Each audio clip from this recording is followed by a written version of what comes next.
south with a deadly storm on the move. Right now, the Northeast bracing for possible tornadoes after the South gets hit hard overnight. That's a tornado! Rain and violent twisters kill at least 5 people, destroying homes, hitting this college campus, and now millions from D.C. to Philly on alert. Interstate inferno. A semi blasting past drivers, then slamming into cars and trucks, sparking massive flames, killing multiple people. We're live on the scene this morning. Battle for the White House. Joe Biden on the trail overnight as President Trump launches an attack. And what the former vice president is now saying about Anita Hill.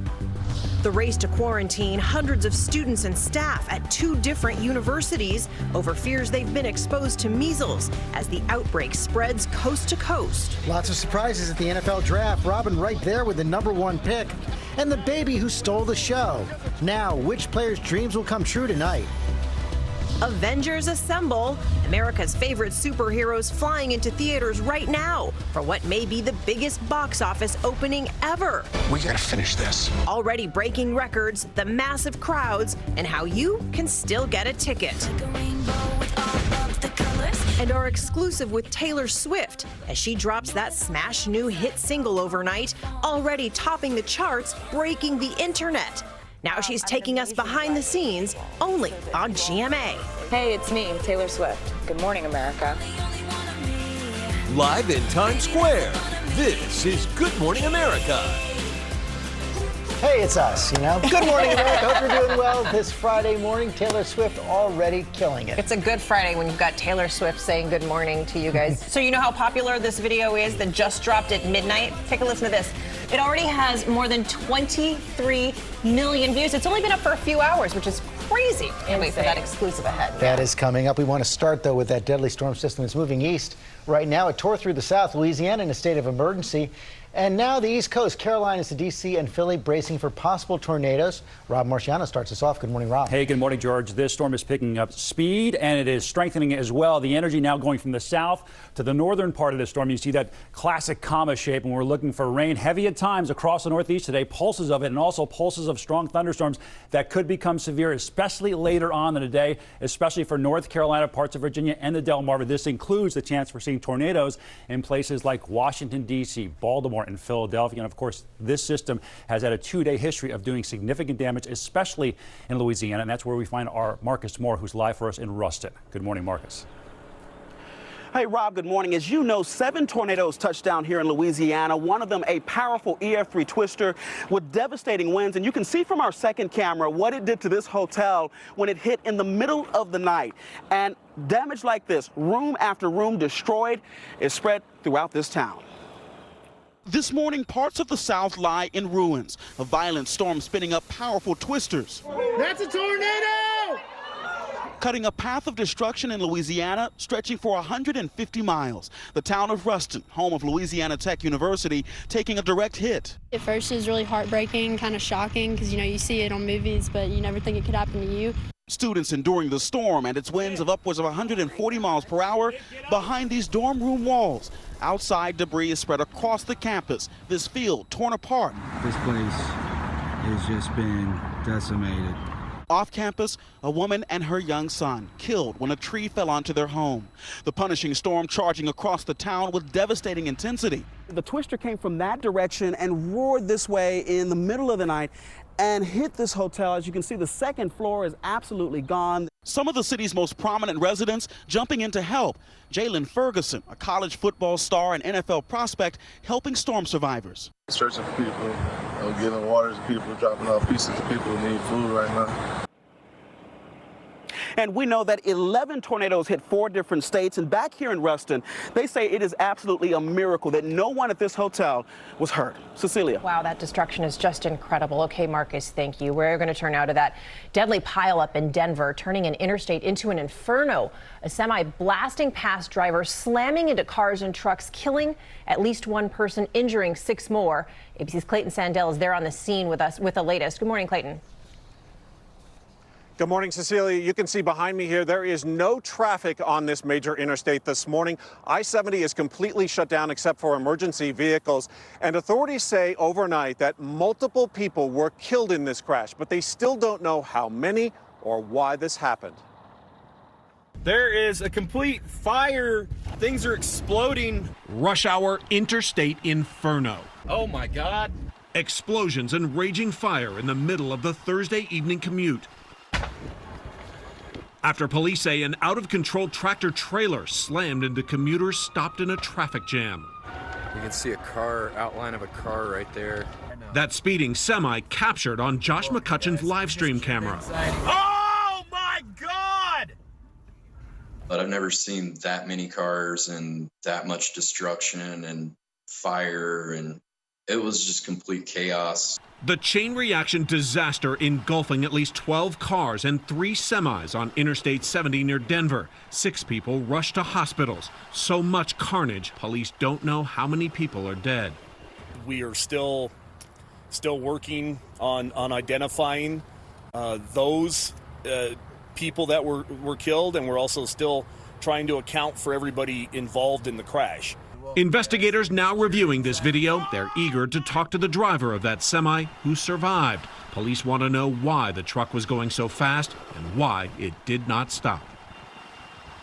Now, one of the big problems here is the intense heat from this fire not only damaged the highway pavement, it also may have compromised the safety of this overpass behind me. They're worried it could come down. So there is a lot of work that needs to be done here before this interstate reopens. George? Boy, that was amazing. Okay, Clayton, thanks very much. We're going to move on now to the race for the White House. For now, Joe Biden, the Democratic frontrunner, after attending his first fundraiser overnight, taking his first shot from President Trump, and getting a taste of his challenges ahead from Anita Hill. Our senior national correspondent Terry Moran is at the White House with the latest. Good morning, Terry. Good morning, George. Well, President Trump has a busy day. He's going to address the NRA in Indianapolis, and he's going to have the Japanese prime minister here. But he's got his eye on politics, and even after just one day, Joe Biden right in the thick of the fight in this campaign. Joe Biden closed out his first day as a presidential candidate with a fundraiser in Philadelphia. We really have to restore. We have to start choosing truth over lies, hope over fear. And while he didn't mention President Trump by name, he made his focus clear. I'm hoping that in a couple of years we'll look back and say, whether it's me or anybody else replacing it, that this is an aberration in American history. Overnight, in an interview with Fox News, the president took aim at Biden. He's not the brightest light bulb in the group, I don't think, but he has a name that they know. So far, Biden isn't swinging back. Mr. Vice President, do you have a message for President Trump? He welcomed you in the race, question whether you have the intelligence to be the President of the United States. Everybody knows Donald Trump.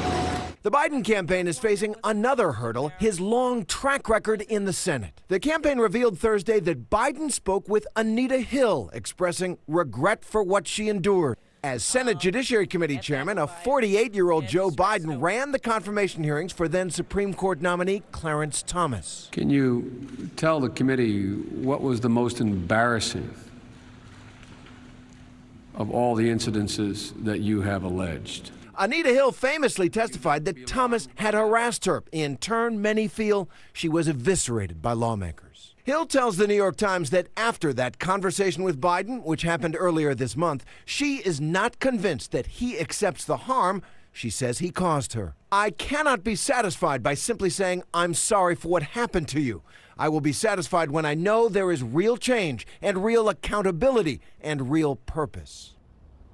The Biden campaign responds gently, saying over the decades, Joe Biden has tried to change, bringing women onto the Judiciary Committee and sponsoring the Violence Against Women Act. But this is just one example of what Biden's going to face with that long track record in the Senate, George. It's one example. We also heard from President Obama, lots of praise for his former vice president, but he's not ready to put his thumb on the scale in this Democratic primary race. He's not. No endorsement from President Obama. That is kind of a presidential tradition. They keep above the fight in order to save their political capital for the general election. But at the end of the day, Joe Biden has said that he asked President Obama not to endorse him and that he wants to win this on the merits. Okay, Terry Moran, thanks very much. Joe Biden will be live on The View today, and then Robin has an exclusive interview with Biden and his wife, Dr. Jill Biden. That's going to air right here on GMA on Tuesday. Janae? Well, now to that measles emergency, leading to massive quarantines at 2 universities in Los Angeles. Hundreds of students and faculty at UCLA and Cal State told to stay in and avoid contact with others after fears they were exposed to measles. ABC's chief national correspondent Matt Gutman is on the UCLA campus with more this morning. Matt, good morning. Hey, good morning, Janae. This is possibly one of the biggest exposures we've seen since this national outbreak began. And what is so troubling to public health officials is that first contagious person went to some very public places. The Los Angeles airport, one of the busiest in the world, and Cal State and UCLA with their tens of thousands of students. One person with a confirmed measles case can expose thousands of people. With hundreds of faculty and students now in quarantine, UCLA and Cal State taking that drastic step to fight one of the world's most contagious viruses. The measles, once believed to have been eliminated from the U.S., now spreading across the country and hitting Los Angeles. We have 5 cases, 4 of which are linked as an outbreak. Health officials say that first exposure occurred at the Los Angeles airport on April 1st. That traveler quickly spreading the virus to others. One of those contagious people then went to UCLA Psychology School on 3 occasions, leaving students like Jade McVeigh exposed and eventually quarantined. They were basically like, "Nope, you're gonna go get quarantined right now, and if you don't comply, then you'll be in trouble with the Los Angeles Department of Public Health or some similar organization." The virus is very hardy. It can live on surfaces for several hours after exposure and can even stay in the air for up to 2 hours after a sick person coughs or sneezes, making it very difficult to stop. Now, the CDC says roughly 700 measles cases have been reported across the U.S. Now, quarantine is not jail, Cecilia, and students and staff who can provide medical records showing they've been immunized can get out quickly. But those who can't find those records, they might have to stay in quarantine for another 10 days. Cecilia. Wow. Okay, Matt, thank you. We are going to turn now to that health emergency north of Chicago. A leaking tanker setting off a toxic cloud that sent dozens of people to the hospital, some of them still in critical condition this morning. ABC's Alex Perez is in Beach Park, Illinois. And Alex, the NTSB is now heading to the scene? Hey, good morning, Cecilia. That's right. That team will be investigating what exactly triggered all of this. Now, it made for some tense moments of panic here. Take a look. This was the scene after a tractor transporting trailers filled with anhydrous ammonia somehow started leaking. That leak quickly created a cloud of toxic fumes that blanketed the area. Those powerful fumes sending 37 people, including several first responders, to the hospital. Authorities issued a shelter in place for residents. It took officials about 6 hours to finally give the all clear. Now, investigators will also be examining if that chemical was being legally transported. Cecilia? Okay, Alex Perez, thank you. We are going to turn now to new developments in that terror attack in Sri Lanka. Authorities now say the leader of the attack, an extremist preacher, died in one of the hotel bombings on Easter, and the death toll has now been revised. At least 250 people were killed in those attacks that targeted 6 hotels and churches. The country remains on high alert this morning. George. A dangerous situation there. We're going to go on to Washington now. It's sentencing day for Maria Butina, the Russian agent and gun rights activist who cultivated political contacts during the 2016 campaign, is now facing up to 18 months in prison. ABC's Kira Phillips is outside the federal courthouse in D.C., where Butina will be later this morning. Good morning, Kira. Good morning, George. Well, Maria Butina has cooperated with the feds. She's pleaded guilty to conspiring to act as a foreign agent, and now prosecutors want her to serve 9 more months in prison. She was arrested last July, you'll remember, and charged with attempting to develop a covert influence operation, trying to gain access with the Trump administration and build back channels to the Kremlin. Well, her lawyers argue that she was simply trying to strengthen the relationship between the U.S. and Russia and should be sentenced to time served. Before the judge makes a decision today, Butina will have a chance to speak to the court, and ultimately she'll likely be deported. I did have a chance to visit her several times in jail, George, and she says she's just looking forward to get home, staying out of the spotlight, and no more gun activism for her. The only question is when. Kira, thanks very much. Janae? Well, now to the NFL draft. It was a huge night for the top college football players in the country. 32 of them became pros, starting with quarterback Kyler Murray, the reigning Heisman Award winner. Robin was there in Nashville hosting, and Paula Ferris has all the highlights this morning. Hey, Paula. Hey there, Janae. Good morning, everyone. You know, there is nothing quite like the NFL draft. The fans show up just dressed in the most insane outfits, and then there's just those beautiful emotional exchanges between the families and the players. These streets were jammed last night. It didn't matter that it was pouring rain. We saw a couple of firsts, a whole lot of tears, and then there was just a really awkward exchange with the NFL commissioner. I have never seen anything like this. It was an evening of high hopes, big emotions, and dreams fulfilled. The NFL draft kicking off with a bang. Arizona has found their Murray. The Heisman Trophy winning quarterback, Kyler Murray, a popular choice with the Arizona faithful. The two-sport athlete already has a Major League Baseball deal, but it looks like this fall he'll be wearing football cleats. The number one pick. The opening night hosted by our own Robin Roberts, as players and their families basked in the spotlight. What you been doing the last couple hours as the number one pick? Kind of trying to soak it all in. See his dream become a reality. It's just unbelievable. For the Bosa clan, it was also a family affair. The San Francisco 49ers select Nick Bosa. The Ohio State defensive lineman picked second overall. Both his father and older brother were also drafted in the first round. It's the only time this has ever happened in the NFL. The number 3 pick, Quinnen Williams, selected by the New York Jets. Williams leaving an empty seat for the devoted mother he lost when he was just 12. I got a long road ahead, and I know that she's proud of me. There were ups and downs for both fans and players. And this moment with the commissioner. And then there was the night's smallest scene stealer, new Jacksonville Jaguar, Josh Allen, sharing the spotlight with his baby Wesley, even if that new cap didn't quite fit his little head. But there was another showstopper, Taylor Swift, the megawatt pop star, using the big stage to announce her new song, which dropped at midnight. You've been teasing us about the big reveal, so what is it going to be? It's going to be a new song and music video. The song is called Me. I'm here tonight and I'm seeing these people who've worked their whole lives to achieve their dreams in this city. You gave me a shot when I was 14 years old, interviewed me when no one else was watching, and now I'm getting to play in the stadium down the road. Oh, I love what she said. And coming up, we're going to have much more about Taylor Swift's new song, Me. And she gives us a tour of her beloved Nashville. So, you guys, round 1 is in the books. We'll see rounds 2 and 3 tonight on ABC and ESPN. It's going to be a busy weekend ahead. Sure is. Looking forward to it. And a little more coming up right here. Also, next on GMA, verdict came in overnight for that woman who posed as a wealthy heiress and stole hundreds of thousands of dollars. And the most highly anticipated film of the year is finally here. Avengers Endgame hitting theaters and already breaking records. So will it be the biggest box office opening ever? But first, our own in-house superhero.